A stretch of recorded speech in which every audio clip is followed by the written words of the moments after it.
Selamat datang di Yudanaka. Yuk, lihat lebih dekat lagi. Saya baru kali itu ngelihat monyet-monyet begitu rileks, begitu mupengnya, merem-melek, ada yang tidur, ada yang sibuk cari kutu.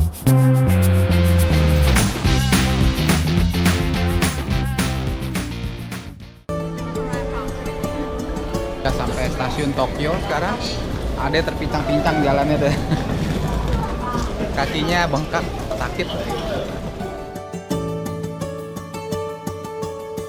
Shinkansen lagi. Bisa pakai ini.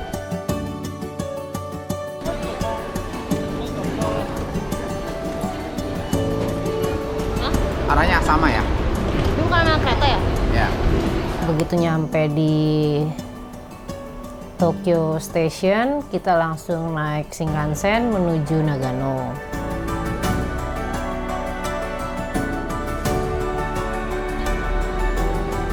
Kira-kira 55 menit.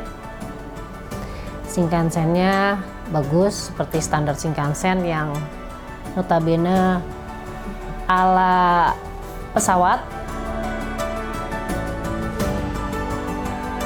Lalu sampai di Nagano, ternyata juga saya kaget. Kotanya lumayan modern. Setelah diingat-ingat, ternyata memang kenapa modern? Karena dia pernah menjadi tuan rumah Olimpiade musim dingin di tahun 1998. Langsung dari situ, karena memang udah malam banget dan kita akan perjalanan masih kurang lebih sekitar 45 menit lagi menuju Yudanaka, jadi kita nggak bisa menikmati Nagano, langsung cus beli tiket ke Yudanaka. One children, this one ya? Oke.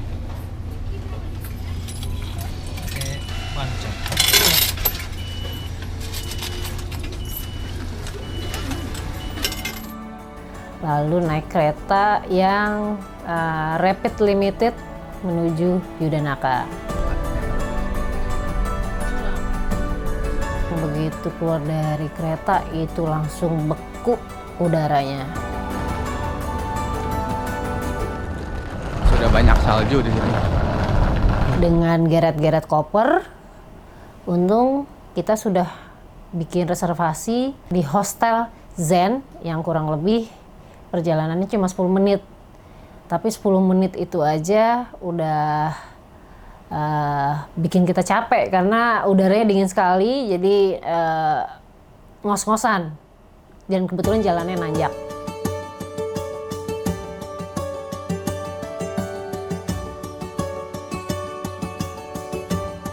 Sampai di Hostel Zen, ya karena kita udah bikin reservasi jadi semuanya lancar, langsung dapat hotel. Hotelnya sih oke, tapi ternyata karena dia tipenya hostel, jadi banyak hal yang mesti bayar. Jadi contohnya seperti anduk kita mesti bayar, untuk nyuci kita mesti bayar. So 300 yen. Oke. Inside, put in your clothes up to 5 kilo. Tapi secara keseluruhan kita happy dengan pelayanan dan kualitas kebersihan kamarnya Hostel Zen. 4 sets of futon. You lay down this mat and put this sheet on it. Okay. And this already covered. So put this futon on top of you. So this used for blanket ya? Yeah, this is cushion. Yeah.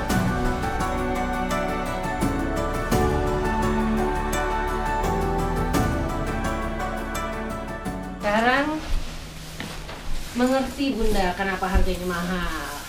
Ya, sesuai dengan harga gua.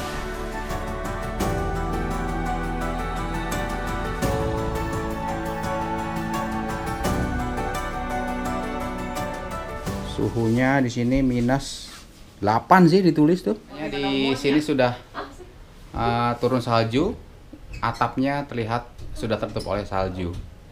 Besok mudah-mudahan saljunya tidak terlalu tebal.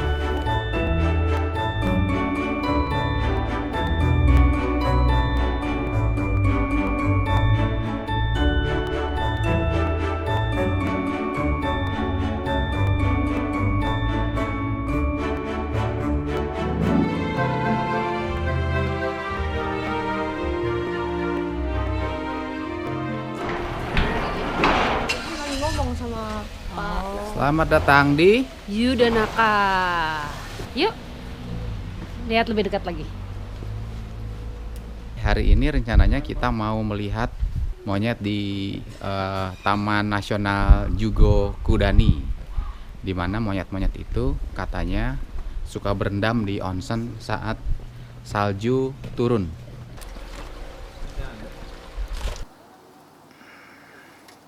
Ya. Sampai di tanjakan perempatan menuju ke arah stasiun Yudanaka, saya baru ngeh daerah Yudanaka itu dikelilingi sama pegunungan dan semua pegunungannya itu tertutup salju.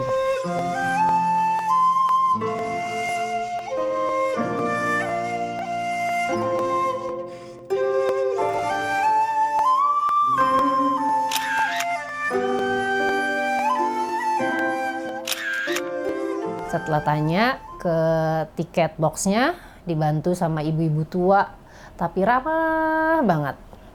Harga tiket ke Jigo Kudani itu 310 yen per orang. Untuk saat ini 0 derajat Celcius. Naik bus kira-kira 7 menit. Nyampe di pemberhentiannya si Yudanaka. Turun di sini sepertinya.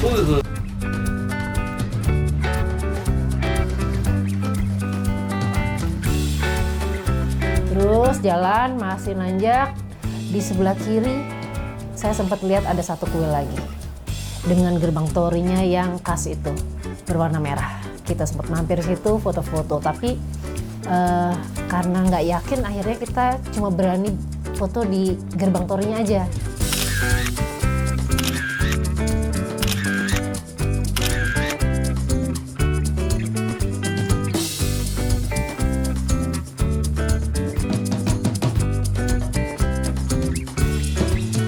Mulai deh tuh masuk kita ke area hutan menuju ke Jigo Kudaninya itu. Sebelah kiri itu sudah langsung ke arah jurang tertutup oleh salju dan ada banyak pohon-pohon cemara, sementara di sebelah kanan itu tebing yang tinggi juga ditutupi oleh salju dan pohon-pohon cemara. Si salju itu kalau udah mulai sering terinjak-injak orang, dia atau mungkin tahap karena di situ udara mulai cerah, matahari, si salju itu mulai meleleh, berubah jadi air. Tumpukan-tumpukan salju yang kena air itu berubah menjadi es. Nah, si es itu kalau kita injak itu ternyata licin sekali. Saya nggak tahu. Dari awal dari Jakarta kita udah siap-siap pakai sepatu trekking yang giginya itu bagian bawahnya atau kembang si sepatunya, si sol sepatunya itu tuh lumayan mencengkeram. Saya pikir itu bisa lewat di semua medan. Ternyata saya baru tahu di situ untuk jalan di atas es itu ternyata tidak berfungsi tuh si kembang, tetap aja bisa kepleset dan saya beberapa kali terpleset.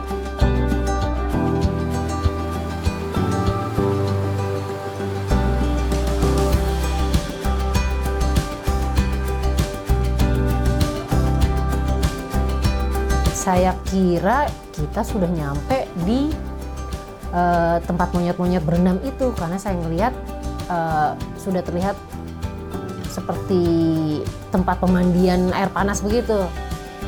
Saya dekati ternyata belum, di situ ada sumber air panas yang mungkin saya kira sih panas banget ya.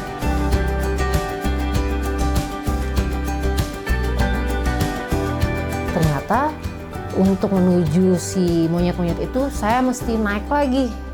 Waduh, kebayang banget, kasihan banget tuh anak perempuan saya dengan kakinya yang sakit itu. Dia terpaksa akhirnya saya bujuk-bujuk, akhirnya dia mau nerusin jalan. Karena memang tinggal sebentar lagi.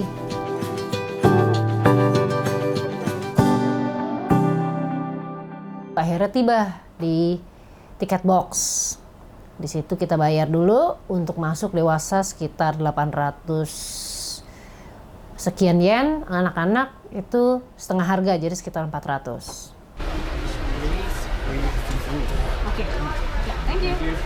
Akhirnya sampai juga. Tinggal cari monyetnya. Dari kejauhan saya mulai melihat tuh ada tempat pemandiannya yang penuh dengan monyet-monyet itu. Tanpa nunggu lama-lama lagi, ya udah, saya langsung bersama keluarga menuju tempat itu.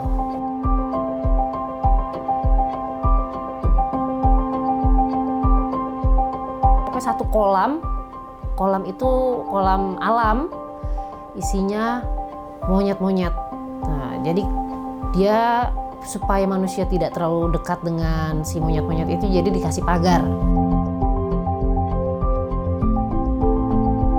Saya baru kali itu ngelihat monyet-monyet begitu rileks, begitu mupengnya, meremelek, ada yang tidur, ada yang sibuk cari kutu.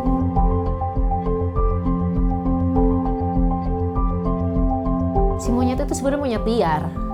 Jadi di luar dari musim dingin, itu mereka aslinya tinggal di hutan. Sibuk cari makan di hutan. Hanya musim dingin aja mereka mau turun ke si kolam air panas itu.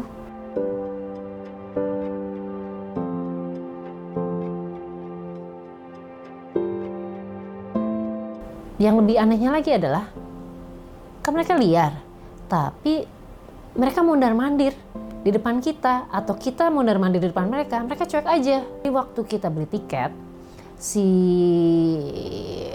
petugasnya itu ngasih tahu, tolong dibaca peraturan di balik tiketnya gitu. Jadi salah satu peraturannya adalah tidak boleh memberikan makanan dalam bentuk apapun kepada monyet-monyet tersebut. Dan memang saya perhatiin tidak ada satupun wisatawan yang mencoba memberikan makan dalam bentuk apapun. Mungkin karena tidak pernah diberikan makan itu, makanya mereka juga, si monyet-monyet itu tidak agresif sama manusia. Beda sama monyet-monyet yang pernah saya lihat di daerah Bali itu, di mana tuh Monkey Forest atau Uluwatu atau Sangeh, itu kan mereka cenderung agresif terhadap manusia.